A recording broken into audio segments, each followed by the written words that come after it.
Calculation of maturity date पे question करके दिखाता हूं। पहला, a bill of exchange dated 12th July payable 3 months after date. तो 3 months after date normal bill होता है। बिल पेबल ऑन डिमांड या बिल एट साइट नहीं है जिसमें डेज ऑफ ग्रेस नहीं मिलेंगे, मिलेंगे इसमें। तो ध्यान से देखना, एक एक करके कैलकुलेशन करते हैं। कब का बिल है? 12th जुलाई। 3 months, तो 12th जुलाई मतलब 12th अगस्त 1 month हो गया। अगस्त सितंबर, 12 सितंबर 2 months हो गए। अगस्त सितंबर अक्टूबर, 12th अक्टूबर 3 months हो गए। तो 3 months plus 3 days of grace. तो क्या हो गया आंसर? 15th अक्टूबर। कोई भी डाउट? इजी? कोई डाउट? जल्दी बोलो, मैं आगे बढ़ता हूँ। No sir. Okay, no sir. ठीक है। सेकंड, अब promissory note, bill of exchange हो या प्रॉमिसरी नोट हो, कैलकुलेशन सेम है।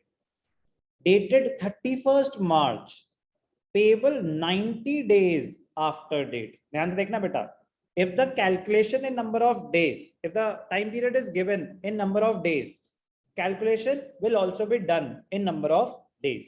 तो ध्यान से देखना, अब क्या है? 31st March 2021, 90 days। Date of transaction not included. 31st मार्च को तो भूल जाओ। अब अगला महीना शुरू हुआ अप्रैल। अप्रैल में कितने दिन यूज कर सकते हो? अप्रैल में होते हैं 30 days। मई में 31। अब 90 में से कितने बचे? 29। ये हो गए 90 days। अभी तक किसी को कोई डाउट? No sir. 29 जून तक पहुंच चुके हो, प्लस 3 days ऑफ ग्रेस।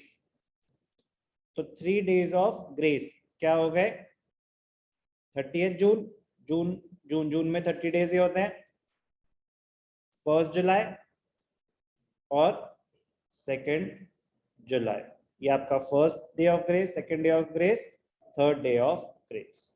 तो आंसर क्या हुआ? 2nd July. कोई भी doubt? No sir. No sir. Third, a bill of exchange dated 5th August 2021 payable 60 days after sight. Acceptance is given on 10th August 2021. Bill after sight, bill at sight वो होता है कि जिसमें days of grace ही add नहीं होंगे। Bill after date normal bill है। Bill after sight का मतलब होता है जब एक्सेप्ट हो जाएगा तो टाइम पीरियड तब शुरू होगा। तो मैंने 5th अगस्त को बनाया, लेकिन एक्सेप्टेंस तो 10th अगस्त को आई है। तो कैलकुलेशन ऑफ 60 days 10th अगस्त के हिसाब से स्टार्ट होगी। तो ध्यान से देखना, 10th अगस्त। पहला सवाल, 10th अगस्त में टाइम पीरियड क्या है? 60 days। 10th अगस्त इंक्लूड होगा कि नहीं होगा? नहीं होगा। when the period is calculated in days, date of transaction is not included, date of payment will be included। तो 10th अगस्त कंसिडर नहीं होगा। अब अगस्त में कितने दिन बचे? अगस्त में 31 days होते हैं, तो 21 बचे। अगस्त, सितंबर, अक्टूबर, नवंबर, दिसंबर 30 days होते हैं, 51 हो गए। अक्टूबर में कितने दिन यूज कर सकते हो? 9 ही बचे हैं 60 में से। तो ये हो गए आपके 60 days। अब 3 days ऑफ ग्रेस, तो 9 + 3 12th अक्टूबर। कोई भी doubt? No sir. Okay. Fourth, a bill of exchange dated 30th June 2021 payable 3 months after date। Normal bill है, 30th June payable 3 months।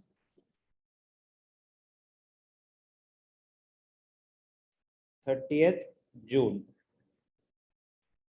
3 months का बिल है, तो 30th June, June, 30th July, 30th August, 30th September, irrespective of the number of days in a month.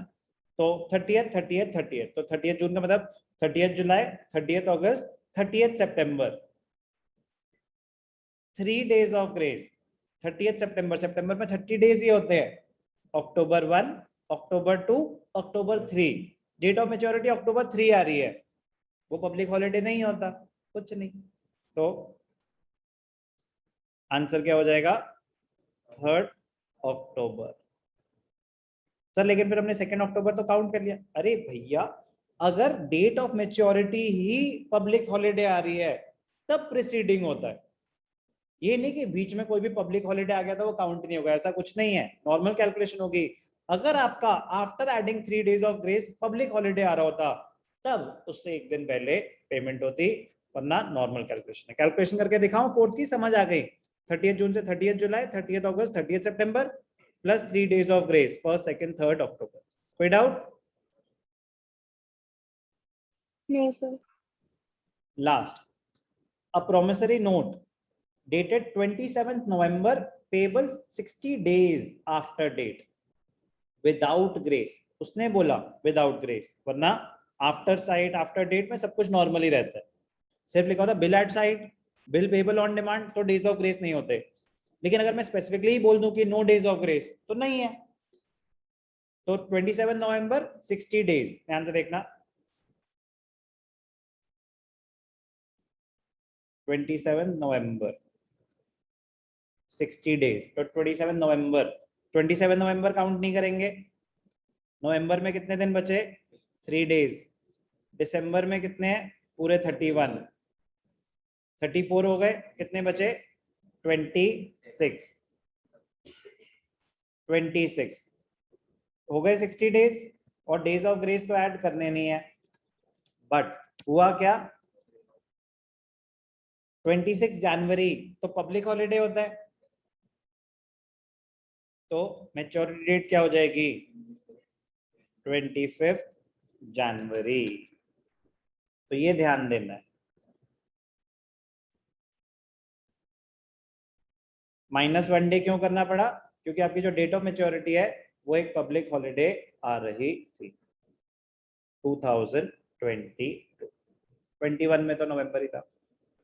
कोई भी doubt? No, sir. Important है calculation of date of maturity.